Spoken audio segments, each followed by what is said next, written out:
नमस्कार, आप सुन रहे वेणुध्वनि 90.4 FM के LE कनसू। आज के इस बकरी ईद के अवसर पे विशेष प्रोग्राम में मनीषा आपका स्वागत करती है। आज हम इस अवसर पर शाहिद मेमन जी को सुनने जा रहे हैं, जो एक स्टेट एडवाइजरी काउंसिल मेंबर है JIH कर्नाटका। बकरी ईद का महत्व, बकरी ईद का सेलिब्रेशन कैसे होता है, उस सब के बारे में हम सुनेंगे। तो चलिए सुनते शाहिद मेमन जी को। आप सुन रहे वेणुध्वनि 90.4 FM के LE कनसू।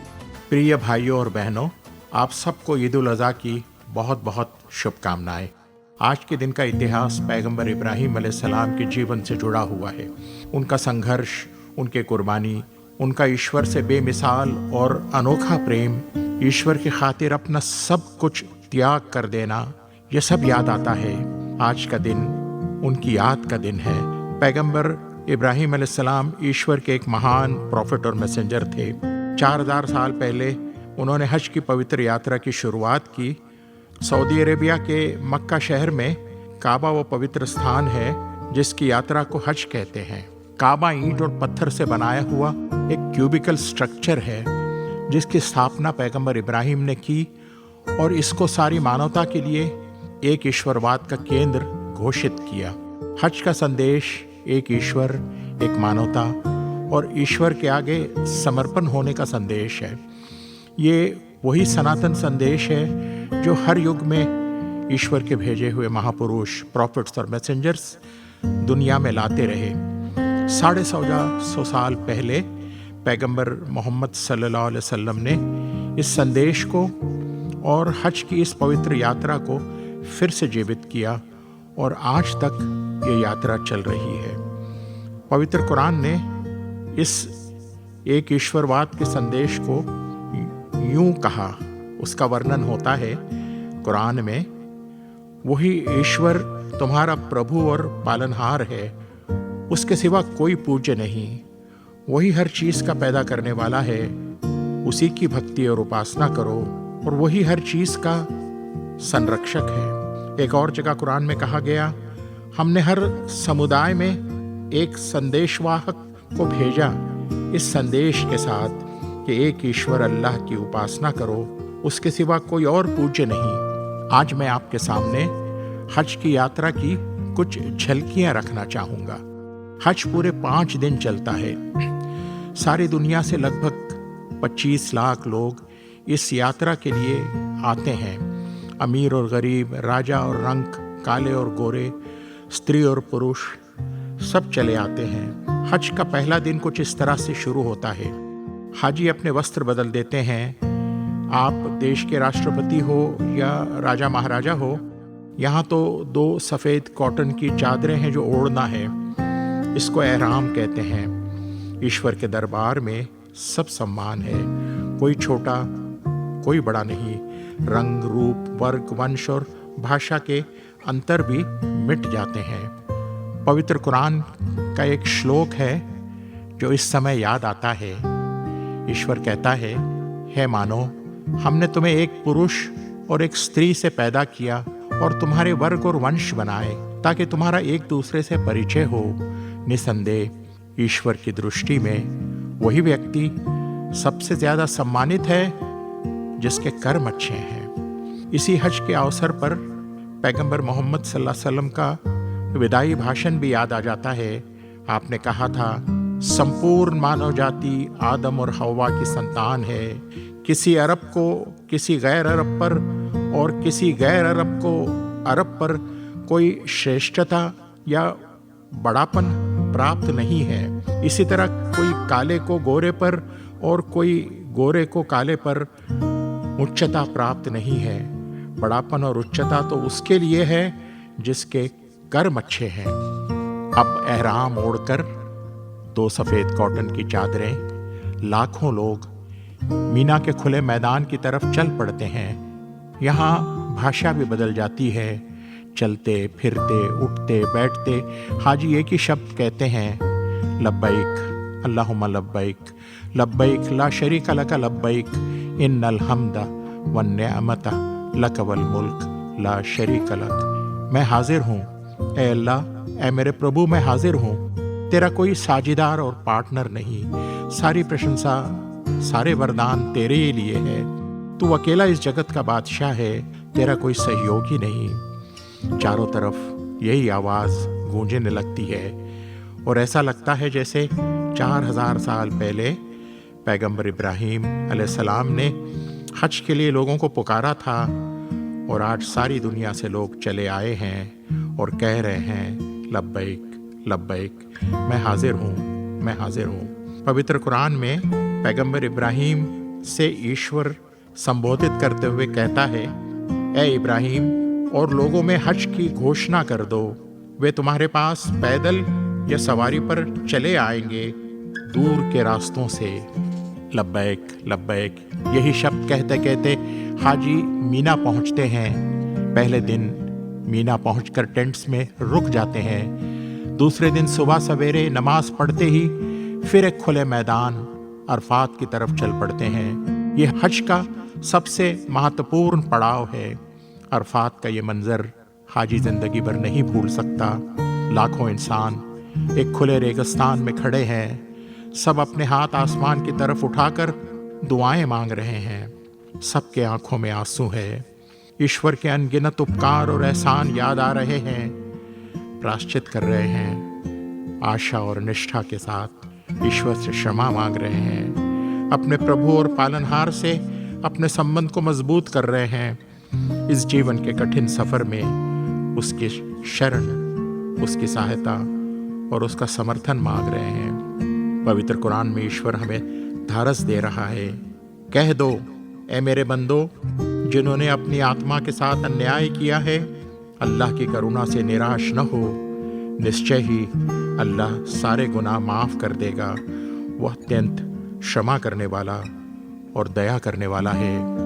ये अरफात का दृश्य देखकर याद आ जाता है कि एक दिन इसी तरह सारी मानवता को अपने कर्मों का हिसाब देने के लिए अपने प्रभु के आगे खड़ा होना पड़ेगा। पवित्र कुरान में इसका चित्रण किया गया। ये श्लोक है पवित्र कुरान का। फिर जिसने राई के दाने के बराबर भी भलाई की होगी वो उसे देख लेगा, और जिसने राई के दाने के बराबर भी बुराई की होगी वो भी उसे देख लेगा।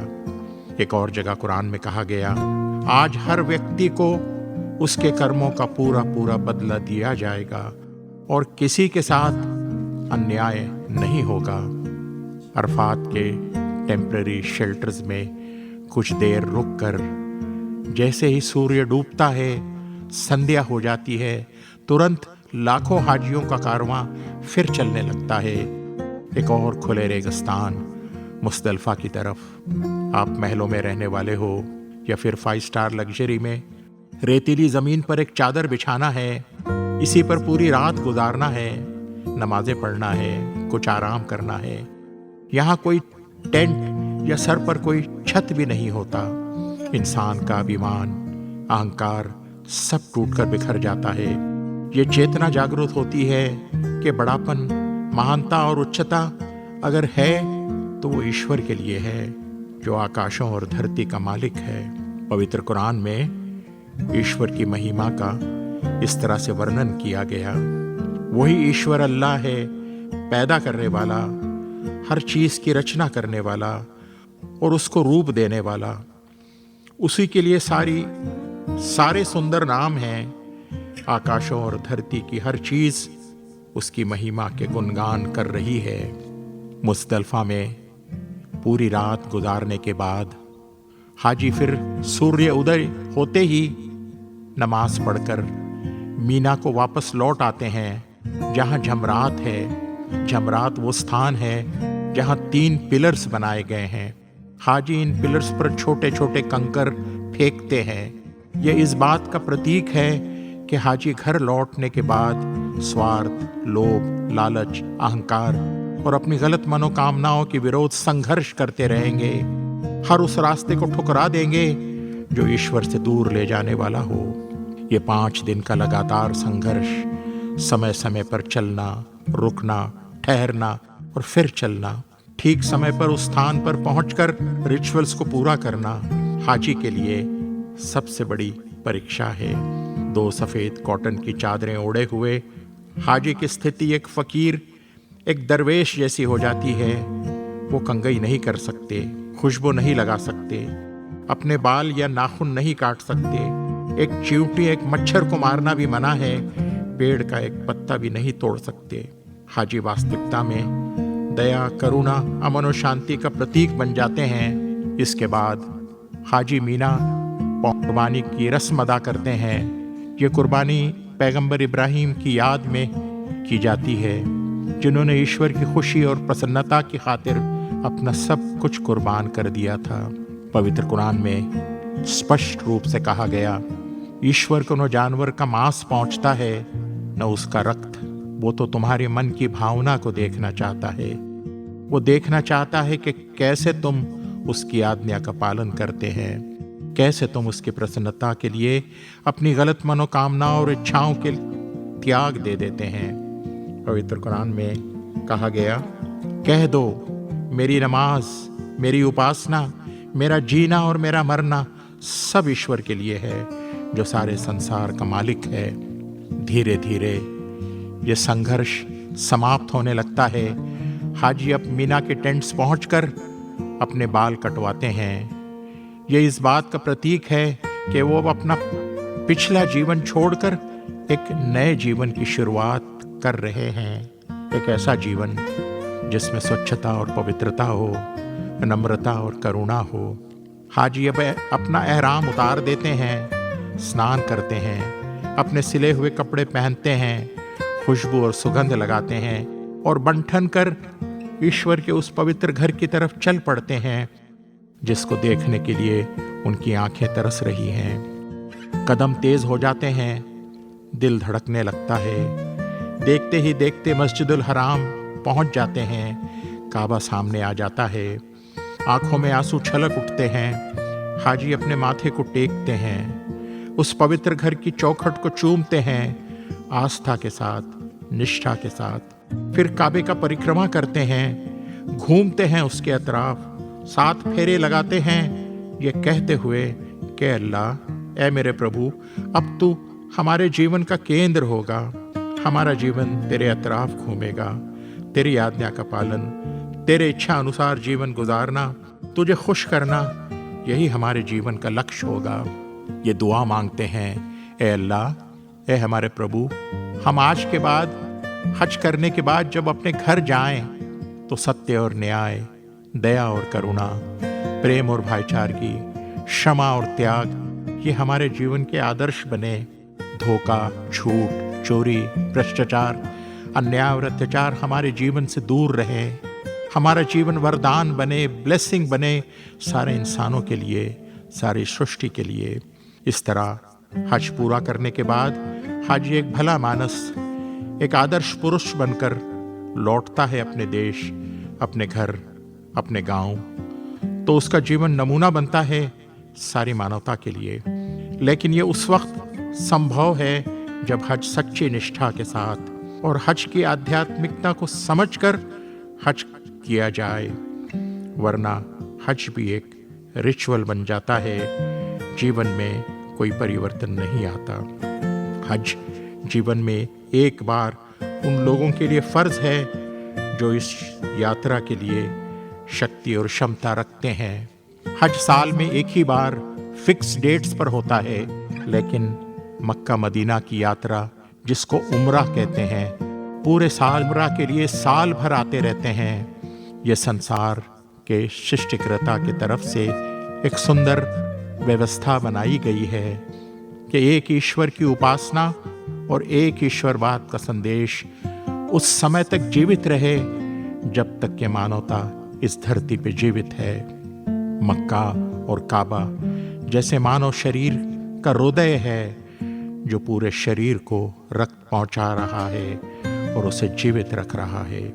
यही हज का संदेश है, यही हज की शिक्षा है। Thank you.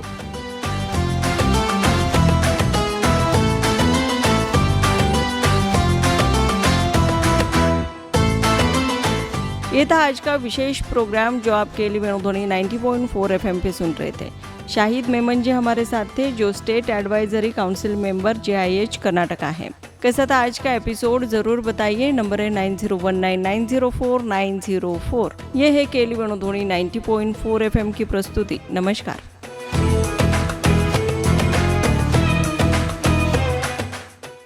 ಧ್ವನಿ ಧ್ವನಿ ಇದು ನಮ್ಮ ಧ್ವನಿ ಕೇಳಿ ಕನಸು ನನಸದ ವೇಣು